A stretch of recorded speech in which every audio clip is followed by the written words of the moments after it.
Rockefeller's influence also extends to the current administration. He was chairman emeritus of the CFR when Vice President Dick Cheney once served as a director, a relationship that Cheney concealed during his congressional career.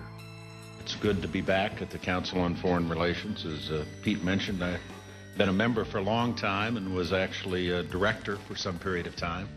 I never mentioned that when I was campaigning for re-election back home in Wyoming. My name is Connie Fogel. I'm the leader of the Canadian Action Party. The intention in North America is to turn it into a power bloc for North America to compete with the European Union and then to compete with a third area, which would be primarily the Asian area. And then those amongst the three of them, they'll compete to see who gets to be the big gun. But if they don't want you to know of its existence, then it must be that they don't want you to have remedy for tyranny, and that must mean they're looking at acting tyrannical.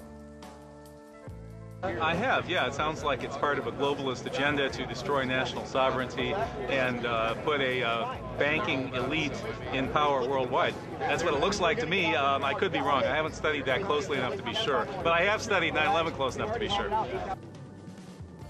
The fact that all of these things are happening behind closed doors. I mean, why is there not some greater sense of what's going on the part of this government? Congressman Jones points out that there's a website at the Commerce Department. He says he doesn't want a website. He wants to sit down and find out what this is all about. Trade, yeah. These things belong in the arena of Congress, and he'd like to see some oversight there. Yeah, I have to say that what we're watching here and what you've reported and all of our colleagues have been reporting on with the so-called North American Union and in a few other quarters, the American people have every reason to be very concerned.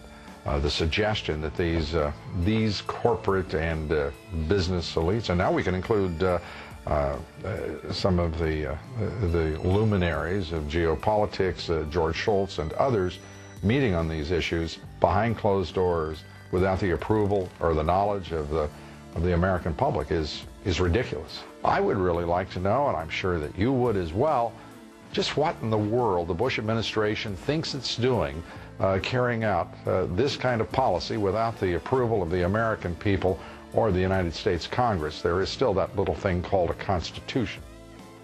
Well, the government relies on that. They rely on their fear. The fear that they generate supports the deception because it makes it so that you aren't even going to look into it. The fear stops you from examining it, and it makes the deception work. The North American Union idea gets hardly any media attention, yet it is one of the largest changes that would affect nearly 500 million people in some of the richest and largest countries in the world. Ask your local politician, and even they may be ignorant of it. However, if a senator or premier were to claim no knowledge of this agenda, they would be lying. These leaders are not ignorant, though they may pretend to be. The centralization and consolidation of power that would manifest from the creation of a North American Union and later on a Pan-Asian Union, serves only to create more layers of control on a population whose freedoms appear to be drying up. Well, there's a power struggle. There's an ultimate end goal of somebody in the world being the most powerful to control the world and be able to use the resources of the world for their greed, power, money. That's all what's out operating there. And right now, we have a European Union that's a joiner of a lot of countries in Europe, which is fairly powerful. There is a fervent belief among some conservatives that President Bush is planning to dissolve the borders with Canada and Mexico as part of a secret effort to form what is called a North American Union. I call it a stealth process. Well, I say the president is engineering, as it were, almost a coup d'etat, almost a change of government into a regional structure. It is going to negate the sovereignty of the United States of America, and it certainly has grave concerns for our Constitution as well. Those who subscribe to this idea use words like unconstitutional and even treason to describe what they see as an effort to create here something like the European Union with a single currency. Whatever happened to thinking for yourself? You are a human being, and if you want to say you've evolved here or that God created you in 7 days, cool. Did he give you a brain? When did he say that you should write off your conscience and give up all decision-making ability and put your trust in somebody who was, what, chosen, appointed, got there because everyone else he was with got killed that day? I mean, come on. Let's think about how the chain of command works and who's at the top of it, and what are the interests of these people. The idea that the White House would respond that this is on their website, this involves intricate workings amongst the Commerce Department of this country and Canada and Mexico's, of course, a regional prosperity and security program.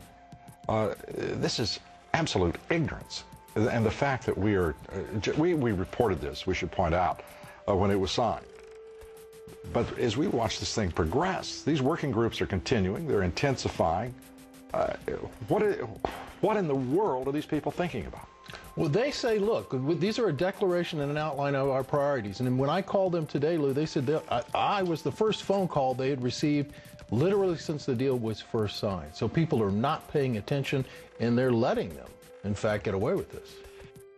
We're coming into a cyclical bottom for gold, and it rises going into December, January, so that might be the reverse of the dollar fall.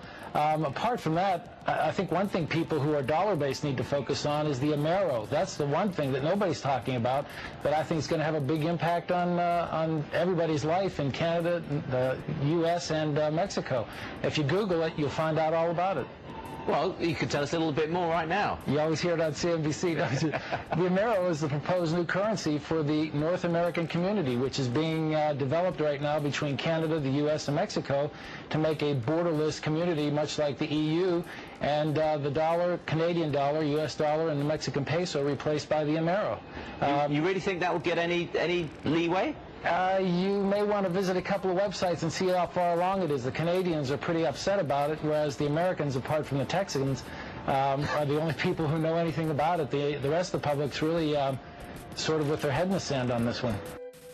All you have to do is look at the fact that CAFTA passed this year, the Central American Free Trade Agreement, and no one in America seems to know what that is. Well, let me tell you, America, it's the destruction of the country, okay? They're going to take away the borders in Canada, and they're going to take away the borders in Mexico, and we're going to have a North American superstate, and that's what they're after. They want NAFTA superhighways where nobody's checked, and they can get slave labor and be a part of that. I mean, they've already moved out most of our industry out of this country.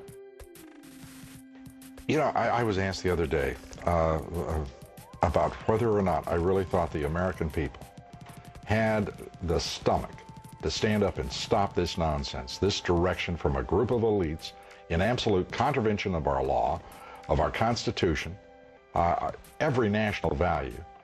And I hope, I pray that I'm right when I said yes. But this is beyond belief. This is all by design. When those are the stakes, it's interesting to take a little trip through the last 100 years of history and look behind the curtain at the money men that put their time, energy, and planning into fulfilling this Orwellian future. But to really understand the how, you need to know a little bit about the who's, the whens, and the whys. To get the clearest picture, you need to do what any detective would do. Follow the money.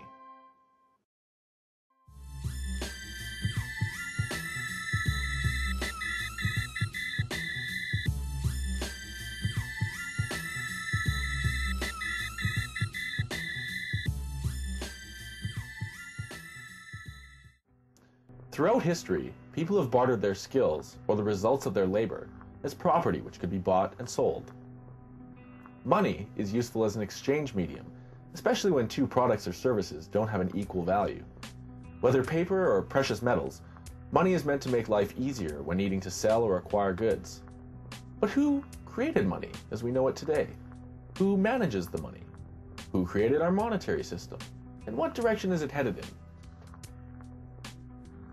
In my opinion, history is just a play. It's a drama put on by the central bankers. They own the politicians. They own the media. They run the intelligence agencies. They run these secret societies like Freemasonry, which penetrates into every walk of life. And essentially, they stage every war since the Civil War and probably before that, the American Civil War. They staged the First World War. They brought Hitler to power and staged the Second World War.